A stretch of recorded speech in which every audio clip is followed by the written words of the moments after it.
Imagine planning a trip with 7 kids. Our next guest, family financial expert Ellie Kay, has done it, and she says debt-free vacations are possible. In addition to being a busy mom, she's a spokesperson for Progressive Insurance and the author of the 60-Minute Money Workout. Ellie, what's the main reason families overspend on vacation? I think the main reason that people overspend is because they haven't planned very well. So I do recommend a 60-minute vacation workout where you sit down with everybody that's going on vacation with you and you ask them what they want out of that vacation. And then you plan accordingly. You're not going to be able to do everything. You won't be able to afford to do that. However, you can hit on what everybody wants. And if you're going to drive, let's say you're planning it even in a few months from now, you can go to fueleconomy.gov, and at that site, it will not only help you track what it's going to cost in terms of mileage, but can also help you plan for incidentals like meals, etc. So then that way you have a really good idea of what you're going to be spending on that vacation, and you're more likely to stick to budget and not put it on a credit card. One suggestion to cut costs, you say take a working vacation. How does that work? A working vacation is where you actually partner with an organization and they will help support some of your costs. So it can be like a destination type of vacation. It can be working in conjunction with like Elder Hostel, for example, where grandparents can take their kids on vacation.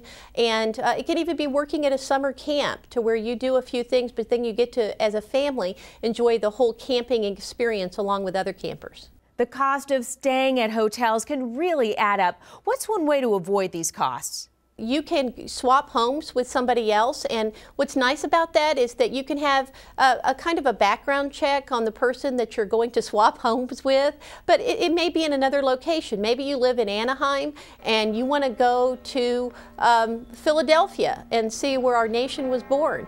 You could switch houses because someone may want to go to Anaheim to go to Disneyland, and then it makes for a really nice swap, and there's a lot of safeguards built into that, and it's a kind of a creative, out-of-the-box way of thinking when it comes to being able to take that vacation. So many vacations center around theme parks. Are there ways to save on tickets? I think that it's a really good idea to do a search online to see the best values you can get in terms of tickets.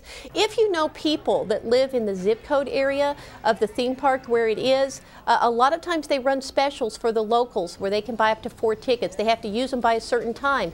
But in some cases, the discounts are really deep. They're 30 or 40% or more. You can get military discounts in a lot of the theme parks, and in some cases, you can even, a military member can even get in free once a year. So be sure you look for all of the values to be able to navigate the theme park and to be able to save. And when it comes to airfare, how can we save just a little more money? There are a lot of websites out there where you can save money. One of the ones you can go to that will actually incorporate a lot of different searches in one place is bookingbuddy.com.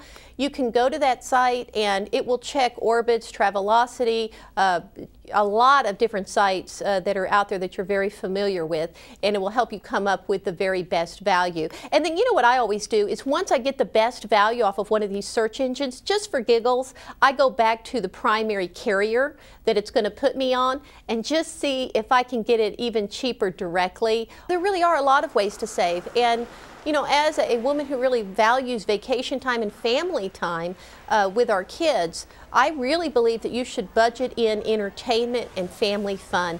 I mean, that's an investment in family that is something you're always going to remember, and it's always going to be great. It's just do what you can afford, do what you can pay cash for that you don't have to put on your credit card, and then that way you'll have a guilt-free vacation. Thanks, Ellie. It was really great being with you today.